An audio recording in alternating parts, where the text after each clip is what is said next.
know me for my aircraft, stuff like that. But patented, says the patent number, or when it was patented. It's basically just a nail feeder. You'd find these things in Ireland and around there, made by Germany. They made, like I said, I was doing the first high-end smelting. So, and when you get temperatures, see, the secret to aluminum is high heat, lots of temperature, lots of heat.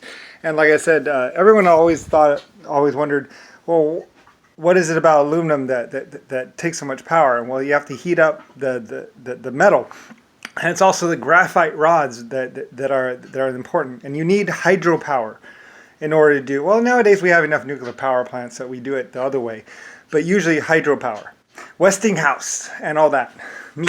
First in Germany, and then in other things. Like I said, we would take it from the deep, from the way up high mountains. I'd have a dam up there in the mountains, and it would accumulate water all year or whatever. Or snowfall would accumulate into a lake. And then, we would down like thousands of feet, like 1,000 foot. I'd always tell my people, well, we need at least 1,000 foot of drop in order to really get the water moving. So we'd do about 1,000 feet, the Renault manufacturing company and stuff like that. So stuff like this, the first aluminum stuff, is definitely LS. Lucifer Star, king of basically Auschwitz and other places. I mean, they're my sites, and we ran them really well, and I really cared about my people. So anyway, so we produced a lot of, mostly it's just to help people build this stuff. So this probably came out in like 1890 or 1790. A lot of people think that we only got aluminum recently. No, we've had aluminum for over 1,000 years. So probably around, patent January 26, 92. So patent January 92, 23rd, 92. So anyway, so that was probably like 17 or 1692 or something like that. Probably 17. Anyway, we've had aluminum a long time, so. Yeah, but yeah, definitely an LS thing. So it's just a nail feeder, though, or a nail organizer. If you're going to be working up high on a building, you're not going to want to use, you're not going to want, you can't, unless you want to reach inside. I mean, you can just reach inside a bag, but I mean, we made these too. So it's basically for feeding lots of nails and for having like a supervisor that'll tell everyone else where to put the nails and stuff. So anyway, definitely an LS manufacturing kind of thing because it's made of aluminum. So anyway, yeah, cool stuff. So that's definitely, absolutely an LS thing because it's made of aluminum. And I was the only one in the old days. So realistically, it's made by Germany and probably like Renault manufacturing. We made lots of cute little things.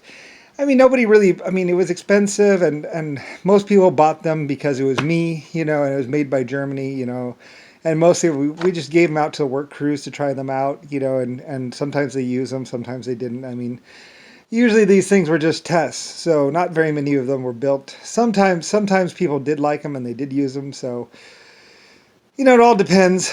But in general, it's, it's just one of those things that was actually made by me, LS. And by Germany. So anyway, like I said, all my stuff, especially after people found out that I personally had something to do with the manufacturing of these items. Like my first cars, my first tools that we manufactured. I mean, tools like this. I mean, they would say it was Howard Hughes, blah, blah, but it wasn't Howard Hughes. It was LS. It was Lucifer. Everybody would say there was no Howard Hughes. There was LS, Lucifer. Howard Hughes was just some guy that I was paying, that was getting money for me to mess around with some wooden ship, with some aircraft stuff. And everyone said he was spending too much money and this and that, but it wasn't really that much money. I mean, and besides, he was paying workers. It's not like he was living a lavish lifestyle, and mostly he would fly the aircraft himself. So Anyway, I don't know. I mean, and it was just mostly Nixon or somebody that was going after him. I mean, we were building tool manufacturing plants and all kinds of stuff. I mean, and building ships and stuff. I don't know. I mean, a lot of people said that he was spending too much money and this and that. But I mean, I think it was mostly Nixon that was going after him or somebody. And like he was building the aircraft and stuff, like starting TWA and stuff like that, and also American Airlines, I mean, he was really overseeing like doing what I wanted. I wanted TWA, I wanted American Airlines. I wanted the what's called the Lusitania aircraft, the Lusitania travel company to be done. I mean, we had the Lusitania aircraft and Lusitania ships. So I wanted all that done, and plus my aircrafts weren't being built. My aircrafts were being built like cars, cheaply and like crap. They were junk, absolute junk. And I was like, you can't be junk with an aircraft. So the quality control was like, on the aircraft. And I was like, no, you have to. Everything has to be made perfect. If it's not made perfect, then it's just going to break, or it's going to be a problem. So anyway, supposedly Howard Hughes went in there and fired and actually had some people arrested, for basically building substandard aircraft because aircraft quality was like, and a lot of people were saying, why do flush rivets? Don't do flush rivets. And I was like, you have to do flush rivets. And so Howard Hughes got in there and started doing the flush rivets.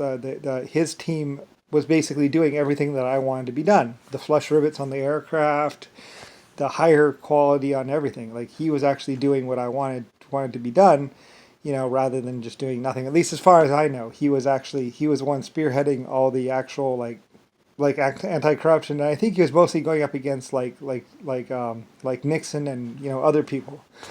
But he was making sure that the aircraft had seat belts, because you get in some turbulence and like people were flying all over the cabin. So I mean, and a lot of people are like, why do seat belts in aircraft? And it's like, well, if you encounter some turbulence, those aircraft get really bouncy, and stuff like that. And some people don't like being bounced all over the place. So, getting the seat belts in aircraft, and a lot of people said, why do seat belts in aircraft? And I said, well, because it's safer. Because in turbulent situations, you need a belt or something like that. Otherwise people are hanging on to the armrests like crazy. So anyway, getting those seat belts inside of aircraft and all that other stuff.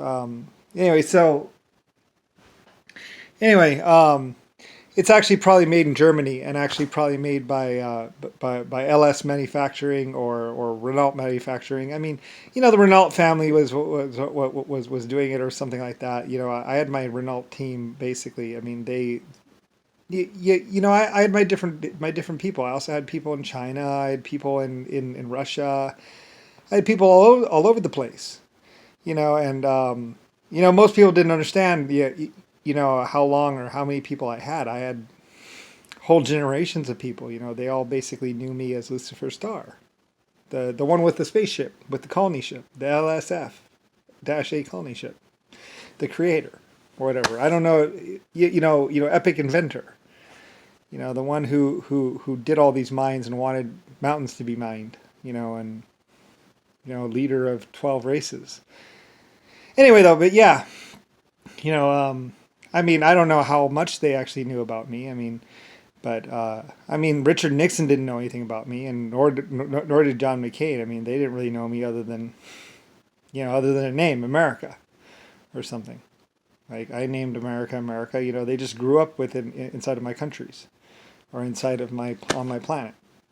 So they really didn't know much about me, really, per se.